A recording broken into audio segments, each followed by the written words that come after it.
Hello guys, as always welcome back to study time. आ गई हूँ आज मैं फिर से एक नई वीडियो के साथ जिसमें हम पढ़ेंगे केमिस्ट्री का एक टॉपिक वंडरवॉल्स फोर्सेस, यानी कि वंडरवॉल्स बल के बारे में आज हम स्टडी करेंगे। मिक्स लैंग्वेज में है, हिंदी इंग्लिश दोनों आपको बहुत अच्छे से समझ में आ जाएगा, चाहे आप हिंदी के हों, इंग्लिश के हों, किसी भी मीडियम के हों, दोनों में मिक्स अगर आप समझने की कोशिश करेंगे तो आप अपने वर्ड्स में इन्हें हिंदी इंग्लिश किसी में भी लिख सकते हैं। तो चलिए वीडियो को स्टार्ट करते हैं। वंडरवॉल्स फोर्सेस गाइस, सबसे पहले तो आपको ये जानने की ज़रूरत है कि वंडरवॉल्स जो थे एक साइंटिस्ट थे जिन्होंने वंडरवॉल्स फोर्सेस का जो है इन्वेंशन करा था, और इन बलों को यानी फोर्सेस को उन्होंने वंडरवॉल्स ही नाम दे दिया था।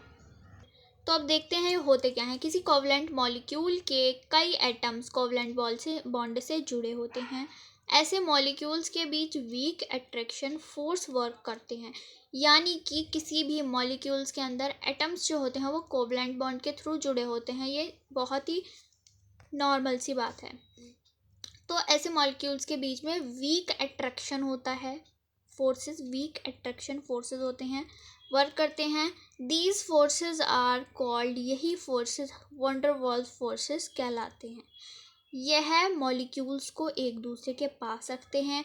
And also these forces are responsible for solid liquid and gas state of substance, यानी किसी भी सब्सटेंस की जो है सब्सटेंस की स्टेट, यानी कि वो सॉलिड लिक्विड गैस क्या होगा, ये इसी के ऊपर डिपेंड करता है, इन्हीं फोर्सेस के ऊपर। तो ये तो हो गए हमारे वंडरवॉल्स फोर्सेस होते क्या हैं, इसकी डेफिनेशन। अब इसके बारे में कुछ मेन पॉइंट्स हैं वो हम कवर करते हैं। इन the situation of sublimation, sublimation होता है ऊर्ध्वपातन, यानी कि जो अगर कोई चीज़ सॉलिड से सीधे गैस में आ जाए तो इसको हम ऊर्ध्वपातन कहते हैं, यानी सब्लिमेशन प्रोसेस कहते हैं। तो in the situation of sublimation the covalent bond of molecule are stay but the van der Waals forces will be broke. Sublimation की कंडीशन में क्या होता है, कोवलेंट बॉन्ड्स जो होते हैं वो तो रहते हैं हमारे मॉलिक्यूल में, एटम के बीच में, बट वंडरवॉल्स फोर्सेस नहीं रहते, ब्रोक हो जाते हैं वो, क्योंकि ये वीक अट्रैक्शन फोर्स हैं। ठीक है। रियल गैस का आइडियल गैस से डेविएशन यानी कि विचलन भी वंडरवॉल्स फोर्सेस की वजह से ही होता है। ठीक है गाइस। उसके बाद है, if molecules does not have the attraction forces then Xe, CO2, CH4, H2 etc. can't be converted into liquid and solid।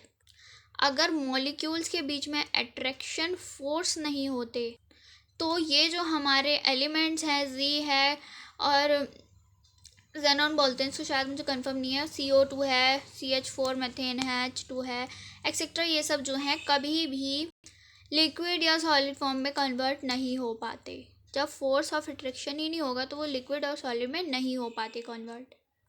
Fourth point है, हैंस किसी भी, यानी कि हैंस मतलब अतः किसी सब्सटेंस के डिफरेंट मॉलिक्यूल के बीच लगने वाले फोर्सेस को वंडरवॉल्स फोर्सेस कहते हैं। तो हमारा एक कंक्लूजन टाइप निष्कर्ष हमारा ये निकलता है कि किसी भी सब्सटेंस के डिफरेंट मॉलिक्यूल के बीच लगने वाले फोर्स जो होते हैं हमारे, वो वंडरवॉल्स फोर्सेस कहलाते हैं। These forces reduces from 3 types of reaction, 3 तरह की रिएक्शनों से ये रिड्यूस होते हैं हमारे वंडरवॉल्स फोर्सेस। फर्स्ट है हमारा डाइपोल डाइपोल इंट्रैक्शन होता है जब, और दूसरा जब डाइपोल और इंड्यूस्ड डाइपोल के बीच इंट्रैक्शन होता है। ठीक है। डाइपोल डाइपोल के बीच, डाइपोल इंड्यूस्ड डाइपोल के बीच, और इंस्टेंटेनियस डाइपोल और इंड्यूस्ड डाइपोल के बीच जब इंट्रैक्शन होता है। ये 3 रिएक्शंस हैं जिनसे हमारे वंडरवॉल्स फोर्सेस रिड्यूस होते हैं।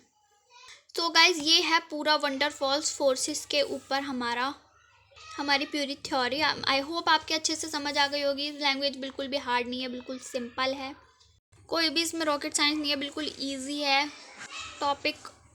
यही थी गाइज आज की वीडियो, और इसी के साथ साथ मैं आपको बताना चाहती हूँ, अगर आपको कोई और टॉपिक चाहिए केमिस्ट्री का तो आप कमेंट करके ज़रूर बताएं। आज की वीडियो में इतना ही। Thank you so much.